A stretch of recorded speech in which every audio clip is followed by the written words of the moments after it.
y yo lo veo difícil. Puede pasar, puede hacer un intento. De hecho, creo que si pasa, puede llegar a ser un desacierto militar de Estados Unidos si invade Venezuela y termina encontrándose con el hecho de que no es una invasión tan fácil de hacer. Claro. Pensemos en Afganistán, por ejemplo. Muy bien, muchas gracias. Ya estamos acá en el segundo y último bloque del Observatorio Político. Como siempre, ustedes ya saben que en nuestro segundo bloque, los días martes, nos abocamos un poquito a la situación geopolítica, a la cuestión de la política internacional. Y sin más preámbulos, le presento como siempre a mi amigo y compañero Esteban Cherañuc. ¿Cómo andás, mi amigo? ¿Qué tal? ¿Ya está recuperado, veo? Recuperadísimo. ¿Cómo te va, Ezequiel? Un saludo a la audiencia, a vos y a todas las personas que están ahí detrás de cámaras también ayudando a que esto salga. Espectacular, mi amigo. Muchísimas gracias. Qué gusto tenerte de vuelta acá por el programa. Bueno, vamos cerrando levemente el año, ¿verdad? Ya estamos en diciembre, nos quedan un par de semanas más acá en el programa.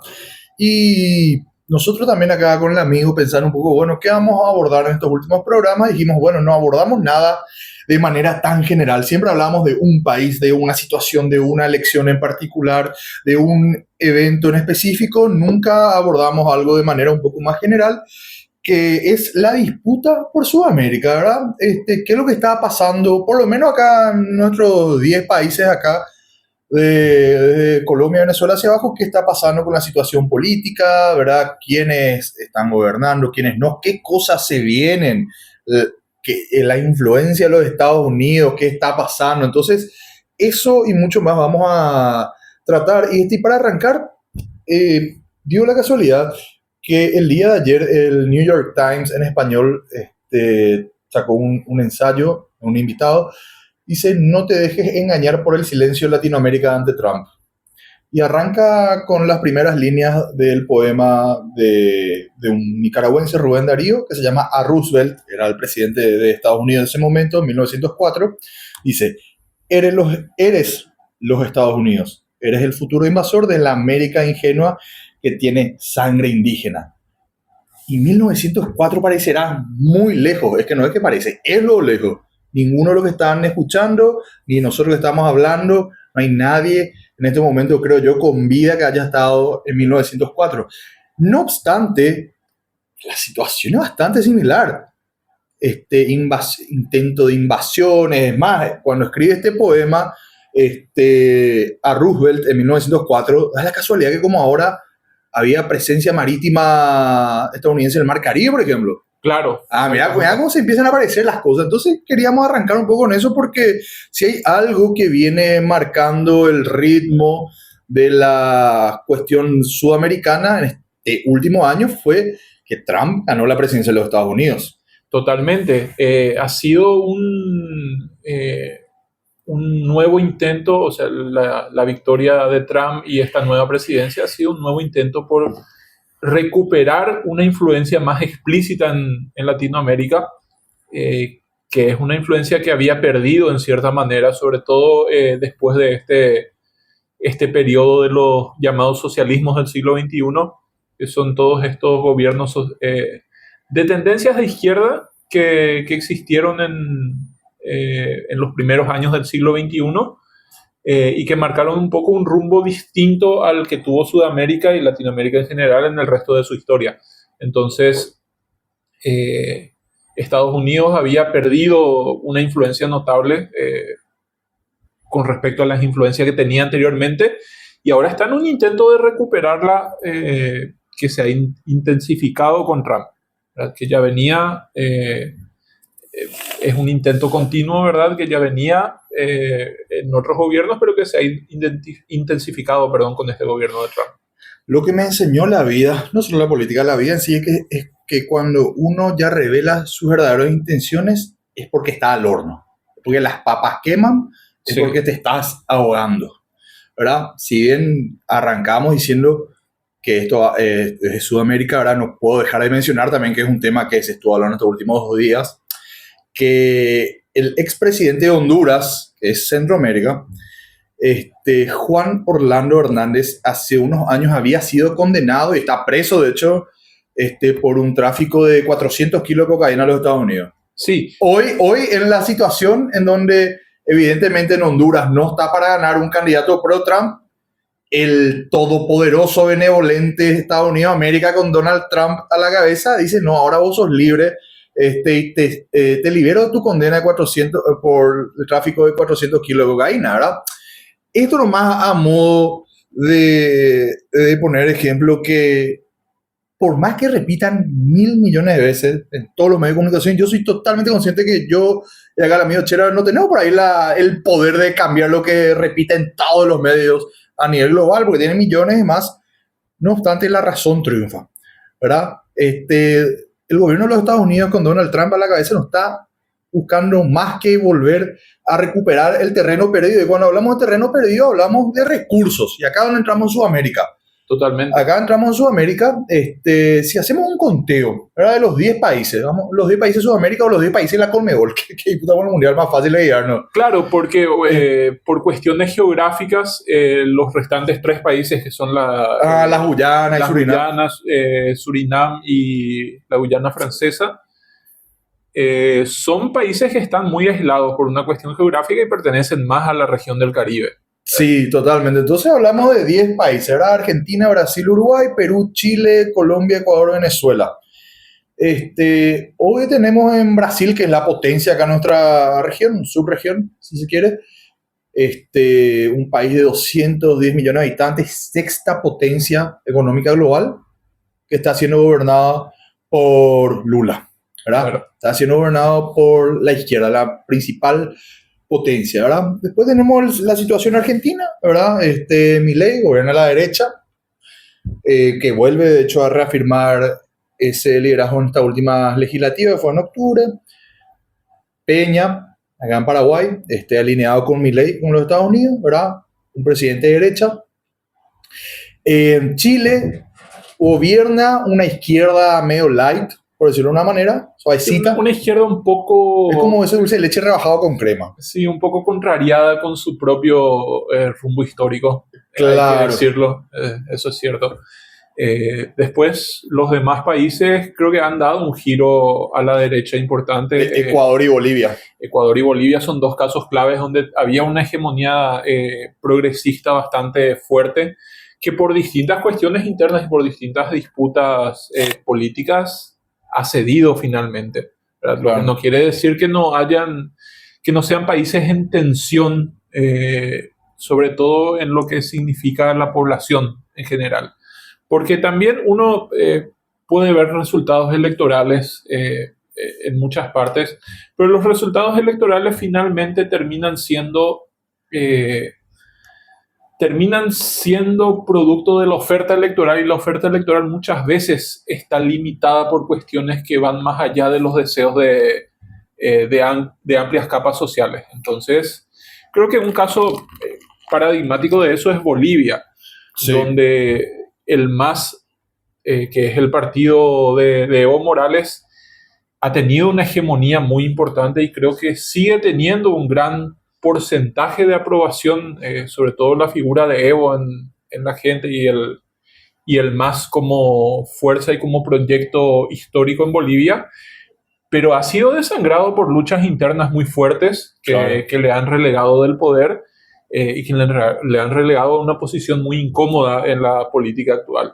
Pero no quiere decir que en Bolivia no siga habiendo tensiones con respecto a eso. No, claro, unas elecciones no eliminan las tensiones, sino que las aplaca por algún momento. Claro, la aplaca... le da, en cierto sentido la democracia funciona así, le da a la fuerza ganadora un impulso para llevar adelante su proyecto y para llevar adelante las modificaciones sociales que pretende, pero eso no significa que la sociedad haya cambiado totalmente ni que hayan dejado de existir las históricas tensiones que a veces históricas tensiones en Sudamérica que a veces se grafican como izquierda versus derecha. Muchas veces más acertadamente es oligarquías versus amplios sectores populares, que es el gran conflicto que siempre tenemos en Sudamérica, y que es más o menos lo que marca todas las disputas electorales finalmente. Siguiendo un poco nuestro recorrido por el continente, nos quedan Perú, Colombia y Venezuela. Bueno, Perú pues, tiene la particularidad de... Boludo, yo le perdí la cuenta, le soy muy sincero. Lo voy a hacer totalmente honesto, acá me va a pegar un poco un tiro en el pie, pero yo le perdí la cuenta a cuántos presidentes tuvo el Perú en los últimos 5 años.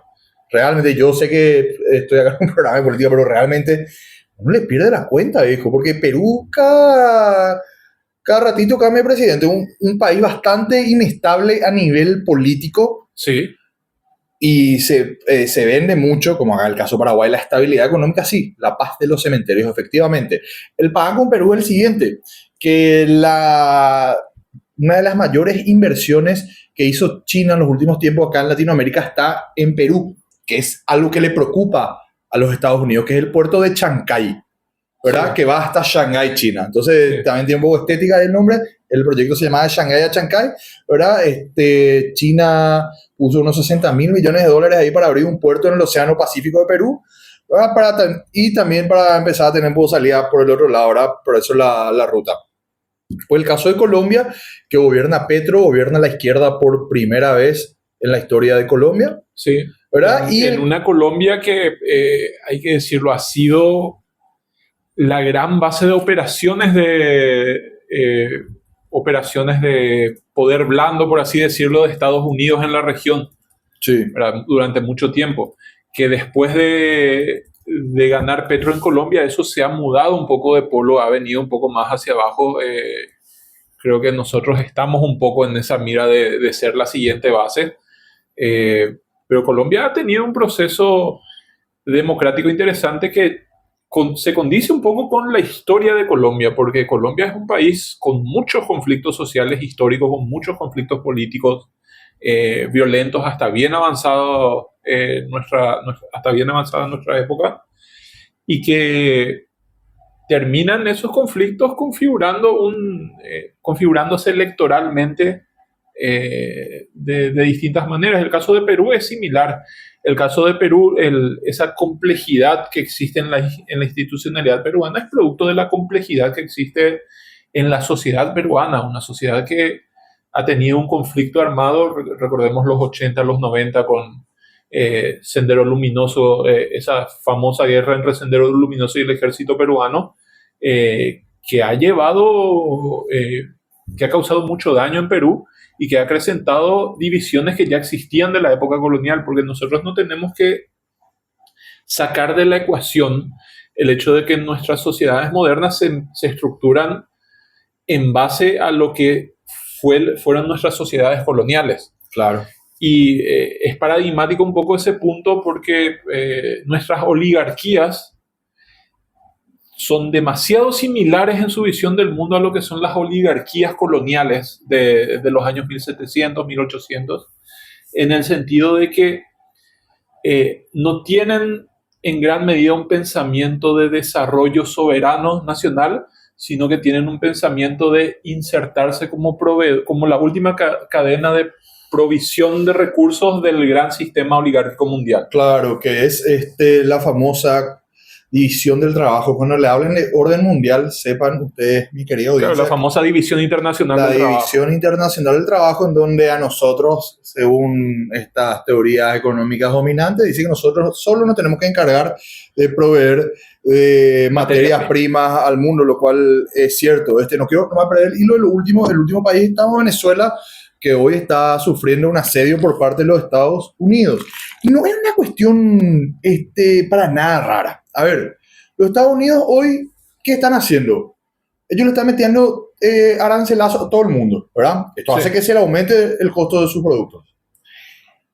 Ahora, el tipo de cambio, el dólar va a seguir bajando porque la Reserva Federal, desde la asunción de Trump a esta parte, ya recortó, creo, en 0,50 puntos básicos, ¿verdad?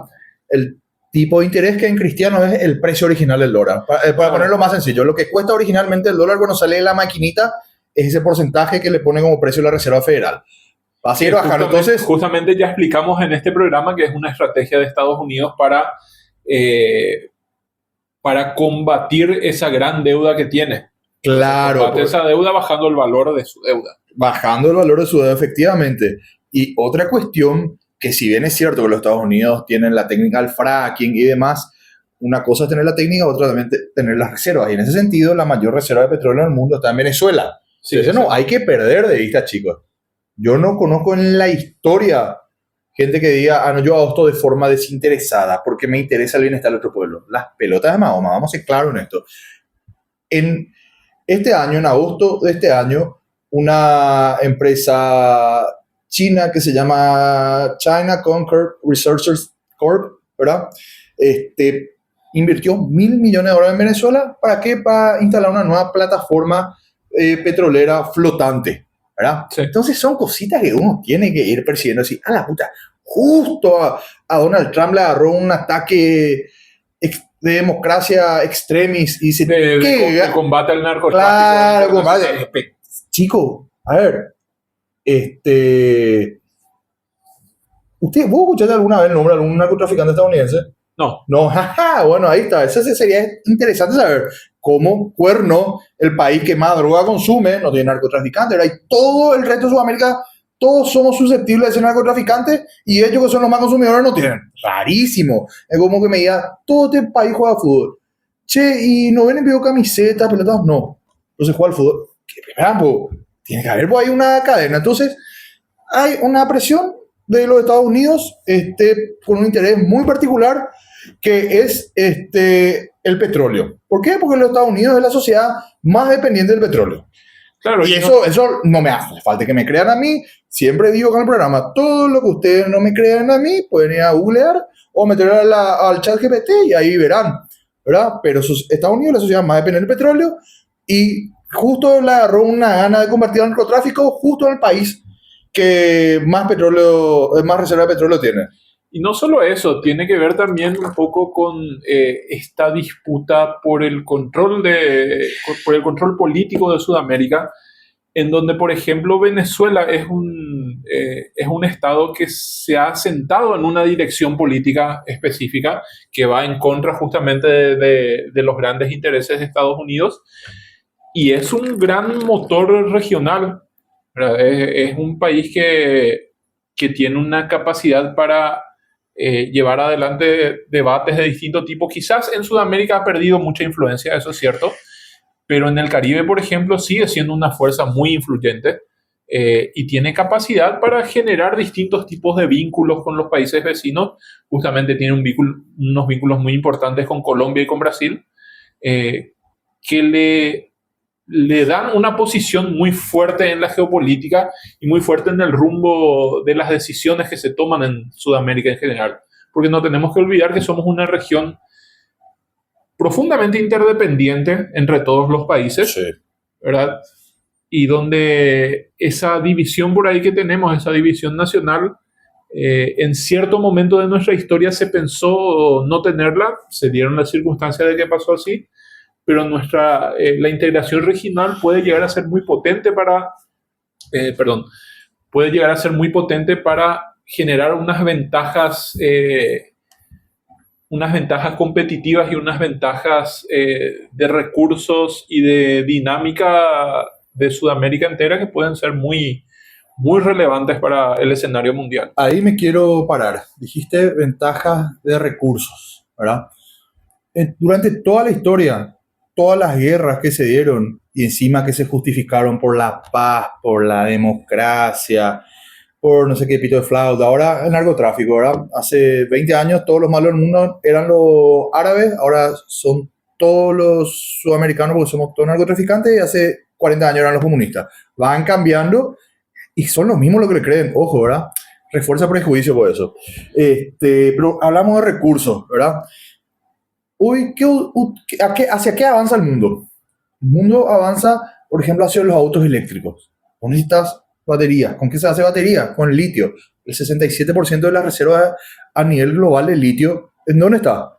En Está en Sudamérica. ¿Entre qué países? Entre Bolivia, Argentina y Chile. Sí, El gobierno de los Estados Unidos está contentísimo con el gobierno de Milei. Contentísimo está que le entregue el litio.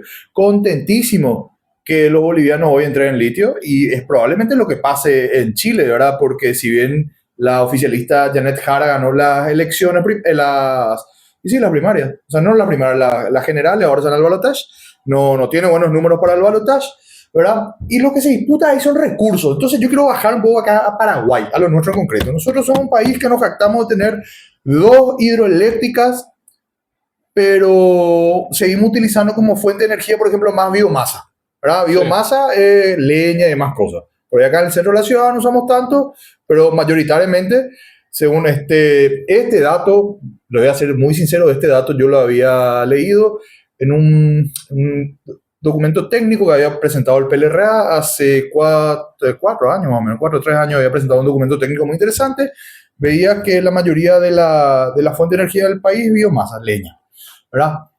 ¿Qué vienen a buscar, por ejemplo, acá? Se están hablando de los data centers, de los centros de datos, ¿verdad? Que consume 2 cosas, que es agua y energía eléctrica, a bulto. Y ustedes ahí detrás dirán, pero bueno, Ezequiel, son inversiones. Espera, ¿inversión para qué? ¿Para quiénes? Van a venir.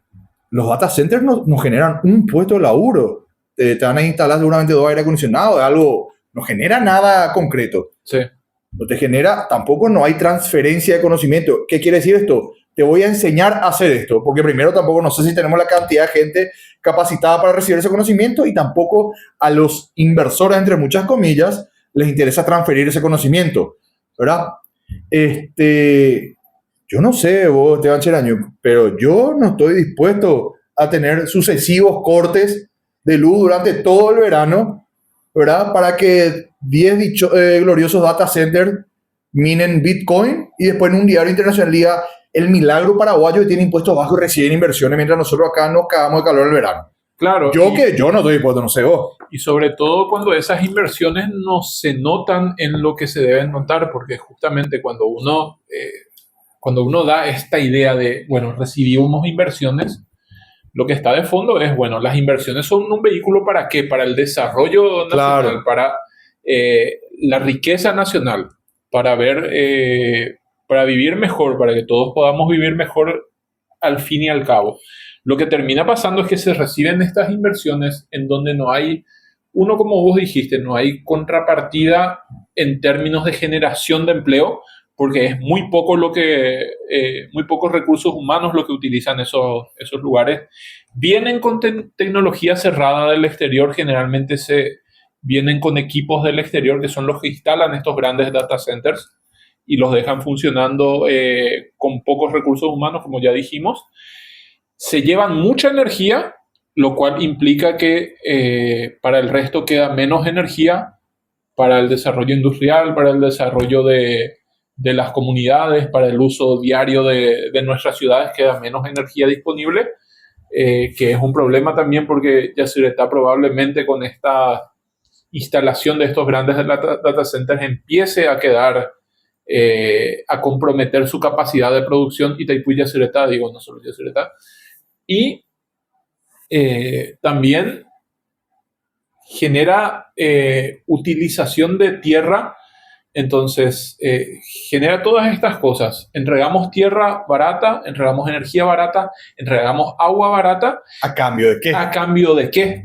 ¿A cambio? No, ¿a cambio de qué? A que todos los periódicos del mundo, ¿verdad? Y los grandes analistas y señores de traje, pues van a decir, el milagro económico, y hagan conferencias, todos churros ahí, el milagro económico de Sudamérica, el modelo, no sé qué, flauta. Y eso nomás, porque claro, después en el día a día no se siente nada. Ese es el problema de los indicadores macroeconómicos en general, porque podrían servir efectivamente los indicadores macroeconómicos para describir cómo funcionamos, pero se usan más como objeto de propaganda. Y finalmente, por ejemplo, el Producto Interno Bruto que te debería indicar qué tal está la riqueza de un país, te termina escondiendo cómo se redistribuye esa riqueza. Claro. O, por ejemplo, los números relacionados a la inflación o relacionados a la inversión extranjera directa te terminan ocultando el beneficio social de esa inversión y te terminan también ocultando las causas, por ejemplo, de la inflación baja, porque la inflación baja también se puede detener en modelos que no generan desarrollo. De hecho, es mucho más fácil Claro. crecer Bueno, o sea, tener inflación baja sin crecer que creciendo. bueno, la famosa paz de los cementerios, ¿verdad? O sea, una supuesta estabilidad económica, ¿verdad? Claro, es como decir, yo nunca choqué. Y boludo, claro, no ha chocado hacia nada 20 por hora. Claro, exactamente. Sí. Son esos los temas con los números macroeconómicos que generalmente se usan como propaganda más que como indicadores de una realidad económica genuina. No, claro, por sobre todo que hay intereses cruzados entre la gente que emite también estos informes, estos números, el famoso grado de inversión que muchas veces habrán visto en publicaciones periodísticas y demás. Esa gente que te entrega la calificación de vos tenés tal grado, tal cosa, no hace nada más que representar los intereses de grandes millonarios de los Estados Unidos y demás países del mundo, fondos de inversión y demás cosas y, por ejemplo, fueron parte muy central en la crisis financiera del 2007-2008 de los Estados Unidos, Sí, porque ellos emitían calificaciones falsas, te decían, che, este está buenísimo, boludo, comprar esto, y a decir una porquería y pasó todo lo que pasó. por ejemplo, calificaciones, lo que se califica en esos tipos de certificaciones son básicamente beneficios posibles para inversores. Entonces está Claro, calificando, bueno, este país tiene un modelo de desarrollo que va apuntando a que todos sus habitantes vivan mejor. No, califica qué tan bueno es este país para ir a meter plata en sí. términos de rentabilidad financiera. Entonces, contra eso hay que tener cuidado también porque si bien uno puede relacionar y o sea, un gobierno cuando plantea un esquema de desarrollo debería poder relacionar esas inversiones al desarrollo. Muchas veces no están, muchas veces la inversión es algo desconectado del desarrollo, que nosotros tenemos que aprender también a ver si esa conexión es real o no. Claro, ¿y por qué estamos mencionando todo esto? Porque en esta disputa por Sudamérica, cuando te empiezan a llegar los agentes externos, el gran elemento pues, es la inversión. Yo no estoy acá, ojo, bajo ningún concepto, porque encima estoy por decir economista, ¿verdad? Bajo ningún concepto, satanizando el concepto de inversión extranjera directa. De hecho, pucha, China es lo que es en gran medida porque supo captar las inversiones, pero supo captar las inversiones, supo adquirir el conocimiento y supo aprovecharlo. Claro, supo darle un sentido Claro, supo esa darle un captación de sentido, inversión. ¿entendés? Apple, vos querés venir acá a hacer teléfono, le estoy haciendo un chivo a la empresa Tim Cook, vos querés venir a producir acá teléfono en China porque es más barato, dale, espectacular, no hay ningún problema, capé. Pero Pero vos me vas a enseñar, nosotros aprendemos cómo se hace claro, por pero vos teléfono. me vas a enseñar cómo hacer el teléfono. Bueno, ese es el pago. Entonces, en esta disputa por Sudamérica, hoy la avanzada de los Estados Unidos sobre nuestro territorio, ¿verdad? Sudamericano, es un poco en virtud de que se dio cuenta a Estados Unidos que ya no podía sostener el mundo entero, ya no le daba la capacidad para sostener su fuerza y dice, bueno, yo iba a volver a mi lógica del siglo XIX, ¿verdad? Por eso arrancaba con este poema que, bueno, al principio del siglo XX, pero en 1904, ahí terminaron el siglo XIX más, la doctrina Monroe, ¿entendés? Ninguna potencia por fuera de este hemisferio o por fuera de nuestro continente puede venir a intervenir. Por eso los Estados Unidos aceleran estos procesos de invasión y demás, porque viene China, te pone una planta para extraer petróleo, pone plata para hacer un megapuerto en Perú, pone plata para hacer una ruta bioceánica, y acá los que hablan de la competencia, del liberalismo, viste que le gusta hacer paja mental a mucha gente, si ellos no se pusieran a pensar, ¿por qué los Estados Unidos no compiten con China? Entonces si tanto hablan de la competencia, ¿por qué no compiten? ¿Por cuál necesidad de venir a apuntar con armas a todo el mundo? Esa es la pregunta que se tienen que hacer los estrenados en política que vieron 3 videos de Milei y deliran. Encima creen que saben, ¿verdad? el año que viene vamos a hacer una sesión, vamos a ver quién se anima a debatir, vamos a hacer una sesión abierta de debate con libertarios para hablar un poco qué piensan de esto, pero realmente hay una avanzada peligrosa en los Estados Unidos, ¿verdad? Hoy nuestro subcontinente, que es Sudamérica, se encuentra en un estado de división. Sí, como siempre hubo en Sudamérica. Sí, pero hace 15 años no funcionaba tan así. Hace 15 años era mejor la situación. Sí. O sea, tipo, partamos esa vara también. Uno se pone a pensar si no fue una época de oro nuestra y sí. terminó pasando, ¿verdad? Yo creo que Sudamérica sigue en disputa. Hay una disputa muy fuerte en todos los frentes. Toda la política interna de todos nuestros países está muy polarizada. Genera disputas muy fuertes. De hecho, acá mismo en Paraguay tenemos una política que parece, ponerle que parece de las menos polarizadas de la región, en términos de que no hay una gran fuerza antiimperialista, por así decirlo, o una gran fuerza soberana, una gran fuerza progresista. Pero también tenemos uno de los sistemas políticos que genera más desconfianza en su población en la región. Sí. Para ponerle que Perú tiene problemas más graves. Sí, Perú es el ejemplo para Perú es el gran ejemplo, pero acá tenemos un nivel de desconfianza en nuestra representación política muy fuerte, ¿verdad? Que es difícil que, por lo menos en lo que vemos, es difícil que en el corto plazo se pueda reparar esa situación. Por sobre todo también que estamos en momentos de grandes disputas, el periodo que fue post caída de la Unión Soviética, ¿verdad? De una hegemonía total de los Estados Unidos terminó, ¿verdad? En estos periodos, cuando hay disputas, y las disputas de estos niveles no son tan tranquilas. Entonces vamos a pasar probablemente Sudamérica próximos 10, 15 años esté inmiscuido en estas tensiones constantes, se va a terminar resolviendo de alguna u otra manera, pero en gran medida depende de qué tanto avance o retroceda Estados Unidos. Ya, puede ser que después hay que ver ahora el año que viene hay legislativa en Estados Unidos, por ejemplo. Puede ser que Trump pierda las legislativas, o sea, el Partido Republicano en este caso pierda las legislativas, se debilite su poder. Vos mencionabas en un programa, o no sé, me mencionaste afuera, yo no me acuerdo más, mencionabas, ok, esto que Mamdani en Nueva York, por lo menos significa que va a tener que estar un poquito más atento a la política interna. Sí.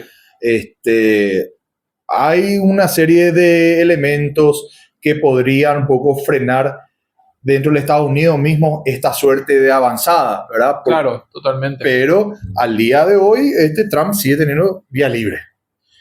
En cierta manera, sí. Yo creo que Trump también es muy histriónico, esto lo analizamos también, es histriónico en su liderazgo. ¿Qué quiere decir? Hace mucho aspaviento, hace mucho show. Bueno, pero es la lógica estadounidense. Es la lógica estadounidense, pero sobre todo la lógica de Trump, que es alguien venido de ese ambiente, del show business. Entonces, Trump hace mucho show. Yo creo que todo esto que hace, toda esta avanzada directa que tiene contra Venezuela principalmente, tiene mucho de show, más que de una intención real. Yo no creo que tenga una intención real de hacer una intervención militar en este momento. Me sacaste la palabra de la boca y me la voy a jugar para que quede grabado. Yo no creo tampoco que se dé la invasión por una situación de que en política vos siempre necesitas conflictuar con alguien para tener tu imagen arriba. Y si Trump, hoy, un año de su gobierno, ya hace eso, ¿qué le queda después del resto? ¿Con quién va a conflictuar? Con Lula no puede conflictuar. O sea, está claro que con Brasil ya no le dio la NAFTA. Sí, está clarísimo. Brasil le torció bastante. Está clarísimo que con Brasil no le dio la NAFTA. Y Lula se le paró de mano, le dijo, guacho, hasta acá nomás, papá. Y se quedó ahí, ¿verdad? Entonces, yo no veo hoy no veo una razón política, más allá que la fuerza militar existe, Pero también hay que decir algo. Venezuela claramente no tendrá ni a palo la fuerza del poderío militar que tiene Estados Unidos. Lo que sí tiene Venezuela es gente totalmente encolumnada tras un proyecto político. Que una algo que, gran cantidad de la población. Gran cantidad de la población, que es algo que los Estados Unidos no tiene. Es militante del proyecto político chavista que hoy encabeza Nicolás Maduro. Y usted, yo sé que esto por ahí a los más desprevenidos, ingenuos se ríen, pero van a hacer, pero esperen un poco, chicos. Los campesinos vietnamitas le sacaron una patada a Estados Unidos, a 2 países más. Sí. Los procesos independentistas de América, ¿verdad? Claro, vos si te parás, vos me decías en 1810, che, me quiero independizar, los españoles se te cagaban la risa, todo seguro. Se te cagaban en la risa probablemente, pero cuando vos tenés unidad con tu pueblo y obviamente tenés un poco de recursos, y aparte hay una cuestión que tener en cuenta.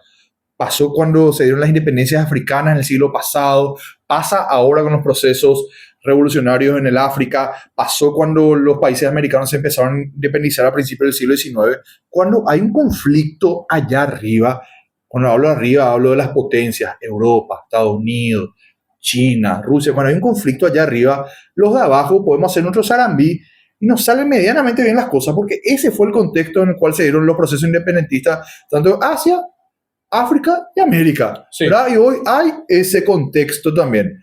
A no perder eso de vista. Dicho esto, yo no veo que se dé la invasión. Yo no veo que hoy Trump y ¿sabe por qué también te digo esto, Chera?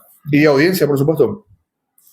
Porque uno agarra, por ejemplo, hace 10 años y le veía al muchacho que se comió $94 millones, Guaidó presidente, en hambre, y salió en una plaza, se paró en una silla, Sarambí, que Pigu, le reconocía, no sé qué pito de flauta al otro lado del mundo, otro presidente. En la nada quedó. ¿Verdad? Muchas veces es una cuestión de presión mediática nomás, que a nosotros nos hace creer, está por acá. Claro. No, y sobre todo también hay que tener en cuenta que en lo militar también hay mucho de propaganda siempre. De hecho, la gran industria de la propaganda militar es Hollywood, ¿verdad? Entonces tenemos incorporada una propaganda y le vemos a las fuerzas militares de Estados Unidos como una gran potencia, pero la lógica militar no es solo armas y no es solo tecnología. La lógica militar implica una tarea logística impresionante y una tarea de moralización impresionante, que creo que ahí radicaría la principal desventaja. Yo no sé si Estados Unidos tiene moral suficiente en términos de unidad nacional, en términos de encolumnamiento, en términos de que habría un gran porcentaje de la población queriendo embarcarse en una aventura militar. Yo no veo eso en Estados Unidos hoy. Y en Venezuela tenés el factor de que el chavismo sigue siendo una fuerza muy, muy bien organizada, ¿verdad? Venezuela no es que no tiene recursos militares tampoco para no, por sobre todo tiene acuerdos de cooperación militar también con Rusia, Irán y demás. Y por su propio peso tiene una potencialidad militar interesante. Recordemos que el chavismo, el PSV, es un partido que tiene un brazo que viene de las Fuerzas Armadas. Entonces, claro, es un partido que le da mucha importancia a lo militar. Creo que eso ha sido la clave de su éxito en los tiempos más difíciles que el resto de los proyectos de progresistas de izquierda no ha tenido y han terminado cayendo. Claro, porque los otros proyectos progresistas a nivel latinoamericano pues fueron más... realmente no sé qué término utilizar, pero más desapegados a la lógica militar. O sea, nadie que haya sido, qué sé yo, del Frente Amplio en Uruguay, kirchnerista en Argentina, masista en Bolivia, diga, che, yo soy militar, voy a armarme, no pasaba mucho por eso. Claro, exactamente. Entonces Venezuela ha tenido eso y sobre todo yo lo veo difícil en esos términos. Sí, veo que Estados Unidos está haciendo un intento de bloqueo, por así decirlo. Vamos a ver si eso es efectivo en la realidad o no. Recordemos que Cuba ya lleva 60 y algo años de bloqueo. Y el 62, 63 serían. 63 años. 63 años de bloqueo y no han podido tumbar el gobierno en Cuba. 63 años de bloqueo en serio, ¿verdad? Yo creo que esas son estrategias que pueden desgastar, que pueden generar rispideces, pero hay que ver si funcionan. Sobre todo después de que Venezuela internamente el chavismo se ha ido consolidando. Creo que está en su mejor momento en términos de poder interno. Y yo lo veo difícil. Puede pasar, puede hacer un intento. De hecho, creo que si pasa, puede llegar a ser un desacierto militar de Estados Unidos si invade Venezuela y termina encontrándose con el hecho de que no es una invasión tan fácil de hacer. Claro. Pensemos en Afganistán, por ejemplo. Afganistán, la diferencia de poderío entre el Talibán y el ejército de Estados Unidos era impresionante, gigantesca.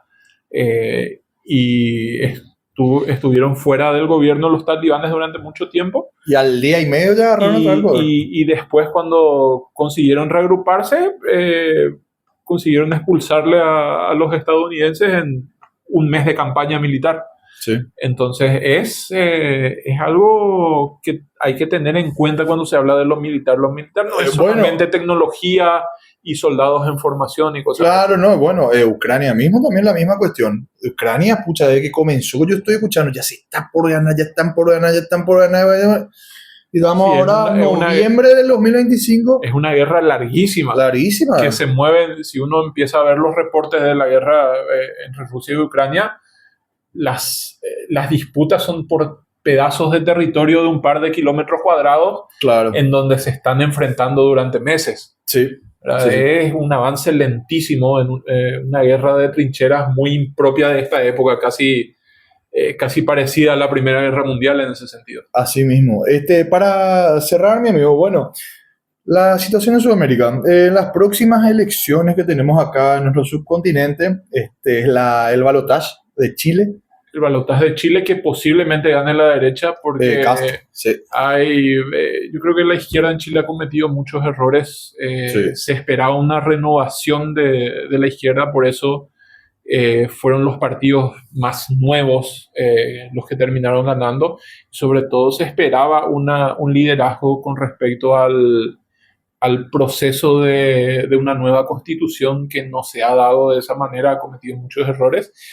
Y al parecer lo va a terminar pagando. Vamos a ver cómo terminan las elecciones, pero los números parecen estar muy en contra de la coalición de gobierno, y parecería que va a volver la derecha a Chile. Una derecha distinta, porque en Chile el proceso independentista, el proceso constituyente ha tenido una lógica de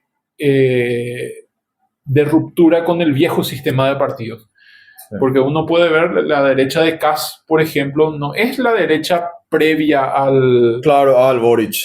Previa a Boric, previa a la constituyente, previa al estallido social. La derecha previa quedó, creo que, cuarta en estas elecciones, la de Matei. Uh-huh. Entonces, es una reconfiguración importante del mapa político en Chile que ha tenido desaciertos la izquierda en leerlo, y vamos a ver cómo termina eso. Vamos a ver cómo termina. Mi estimado, claramente se nos pasó el tiempo. Le pedimos disculpas a quien le tengamos que pedir disculpas, pero espectacular. Teníamos que hacer un repaso general un poco de la situación acá del subcontinente. Obviamente, si nosotros vamos a entrar a hablar en detalle cada uno, se vuelve eterno. No, se vuelve eterno porque hay muchísimo, ¿verdad?